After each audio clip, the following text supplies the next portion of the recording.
Buongiorno cari amici, vi ricordate di me? Sono Rita dell'associazione Un Sorriso in Più, la volontaria. Rita che porta buone notizie come ogni giovedì. E anche questo giovedì ci incontriamo perché ho desiderio di condividere con voi questa bella notizia. Allora, prima di condividerla, prima di entrare proprio nei dettagli della notizia, devo fare due premesse importanti. La prima premessa è che, sapete, viviamo ancora in un momento di preoccupazione, nel senso che questo brutto virus che ci ha un po' condizionati nella nostra vita ancora non è sparito e circola tra di noi. Abbiamo avuto un periodo in cui non potevamo uscire di casa, eravamo proprio in quarantena, si dice, cioè chiusi proprio nelle nostre case, con l'impossibilità di avere contatti con gli altri e di uscire. Non potevamo. Poi c'è stato un periodo che è stata chiamata fase 2, in cui piano piano le cose hanno ricominciato a muoversi di nuovo, quindi la gente, alcuni perlomeno, hanno cominciato a lavorare, hanno cominciato di nuovo gli spostamenti, si sono aperti parchi per i bambini, anche se le scuole sono tuttora chiuse. La terza fase, che è iniziata lunedì, vede proprio l'apertura, direi, di quasi tutto, fatta eccezione della scuola, la scuola di ogni ordine e grado. Quindi piano piano si rimette in moto il paese Italia. Però ci sono due condizioni imprescindibili perché questa cosa possa avvenire, e cioè, primo, la dotazione per ciascuno di noi della mascherina. Sapete la mascherina che si mette? Ok, la dotazione di una mascherina che si può comprare in farmacia, che si può cucire da noi, si può costruire col fai da te come vogliamo. La seconda cosa imprescindibile è il distanziamento tra le persone. Non è più possibile, almeno per ora, avere contatti ravvicinati con i nostri amici, con i nostri familiari, certo, ma con i nostri amici, con i nostri conoscenti, ma anche all'interno di un negozio, noi dobbiamo stare sempre almeno a 1,5 metri di distanza. E adesso veniamo alla notizia. Voi conoscete la città, la cittadina di Bollate, ne avete sentito parlare? È una cittadina alle porte di Milano, è poco lontano da Lentate e molti di voi, almeno per sentito dire, la conoscono. E magari per sentito dire conoscono anche il fatto che a Bollate c'è un carcere, una casa di detenzione dove sono detenuti uomini e donne che hanno commesso dei reati. Questo carcere di Bollate però è, come dire, un carcere all'avanguardia in senso positivo, cioè da qualche anno la direzione del carcere ha promosso per i detenuti e le detenute del carcere una serie di attività, dei progetti. Dovete pensare per esempio che a Bollate c'è una scuola di cucina meravigliosa, nel senso che ha una qualità eccelsa e quindi fanno del catering. Non so, per un matrimonio ci si può rivolgere a loro e loro ti forniscono tutto quello di cui hanno bisogno gli sposi e i loro invitati dal punto di vista del pranzo. E vi assicuro che la qualità è veramente alta, così come c'è anche all'interno del carcere un ristorante dove cucinano i detenuti e mi dicono che per prenotare lì al carcere una cena occorrono giorni, settimane, nel senso che è sempre affollato. Ora, poi c'è anche un'altra esperienza, l'esperienza dell'allevamento dei cavalli. i cavalli che vengono poi, tra virgolette, utilizzati anche per una terapia, un'ippoterapia anche con i ragazzi disabili, insomma ci sono delle belle iniziative. E questo perché? Perché? Perché all'interno del carcere le persone detenute, sia uomini che donne, se non hanno un progetto di vita, un progetto anche di giornata, rischiano di passare il tempo che loro devono scontare all'interno del carcere per il reato commesso o in preda alla disperazione o affrontare le giornate senza un senso, senza dare un senso alla giornata. È come dire buttare via la vita, buttarla. È vero che il carcere deve essere,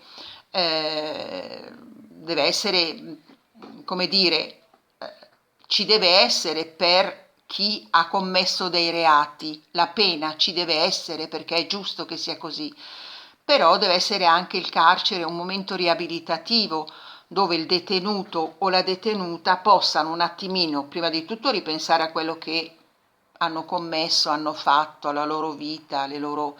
e secondo, poter pensare di fare qualcosa di nuovo, qualcosa di bello all'interno, in modo tale da essere pronti poi, quando usciranno dal carcere, a trovare a dare un senso alla loro vita. Questo progetto di cui vi parlo adesso si chiama Ricuciamo. Che cosa è successo? È successo che ai detenuti del carcere di Bollate e alle detenute è stato proposto di cucire, di confezionare delle mascherine che sono indispensabili in Italia al giorno d'oggi. Nessuno può uscire di casa senza la mascherina e voi pensate bene che noi siamo circa 60 milioni di persone, tolti i bambini, tolti gli ammalati, insomma ci vogliono tantissime mascherine e non sempre le farmacie sono state in grado di fornirne in un numero così alto. E allora si sono messi in gioco loro attraverso appunto la direzione del carcere che ha contattato chi di dovere, penso al Ministero di Grazia e Giustizia, e in questo caso hanno messo in piedi questo laboratorio. Hanno acquistato delle macchine per tagliare, hanno acquistato delle macchine per cucire e anche per confezionare e disinfettare queste mascherine, dando proprio per scontato che una volta finita l'emergenza e si pensa sicuramente, lo speriamo tutti, che finirà, le macchine che sono state acquistate verranno poi riconvertite. Cosa vuol dire? Verranno utilizzate per altri scopi. Questo è un progetto, secondo me, bello perché fa riflettere sulla condizione dei carcerati e dei detenuti. Cioè, il detenuto ha il dovere di scontare la propria pena nei confronti della società, eh, nei confronti della quale ha commesso un reato. Però dal punto di vista umano il detenuto o la detenuta devono avere la possibilità di crescere anche in questo percorso, cioè, come dicevamo prima, non di passare le loro giornate nel nulla, ma nel dare un senso al presente, perché vivono il presente reclusi, lontano dalla famiglia, lontano dai parenti, lontano dagli amici, nell'impossibilità di scegliere quello che si vuole fare, lì non possono scegliere. E anche perché non solo dare un senso, ma imparare a lavorare, cioè il valore del lavoro. Io produco, dice il detenuto, io faccio delle cose, io produco per la società e questo non può fare altro che darmi stima, dare a me stesso stima, dare a me fiducia e pensare anche a una speranza futura. Molti di noi, molte delle persone spesso io sento che hanno a volte un linguaggio che tende un po' a punire, a colpevolizzare i carcerati e sicuramente, ripeto, nessuno toglie loro la responsabilità di ciò che hanno fatto, ma da qui è giusto ed è umano ed è, mi viene voglia di dire, misericordioso pensare che anche queste persone possono avere un'altra chance. Vi ricordate Papa Francesco? Papa Francesco quest'anno ha organizzato la Via Crucis durante il Venerdì Santo, proprio scritta dai carcerati del carcere di Padova, e ciascuna stazione era commentata da un detenuto, il quale commentava la sua vita e anche il reato commesso. Ne usciva un quadro veramente negativo, desolante, se non fosse che per un barlume che si accende in queste persone quando riscoprono una speranza di vita. Papa Francesco a un certo punto, quando è andato a trovare, non mi ricordo più in quale carcere, è proprio uscito con questa frase: ma perché loro e non io? Cosa vuol dire questa frase? È una frase fortissima, è una frase che ci dice che chi sbaglia ed è finito dietro le sbarre del carcere ha preso una strada sbagliata. Chissà per quali circostanze della vita ha preso questa strada sbagliata. Sbagliata la compagnia, la famiglia che non era presente, la società che non ha aiutato all'inizio questi giovani, perché molti sono giovani, molti sono extracomunitari che per mangiare purtroppo delinquono e commettono reati. Questa frase ci deve far pensare, perché nessuno di noi non sbaglia, tutti noi abbiamo sulle spalle degli errori e quindi avere un occhio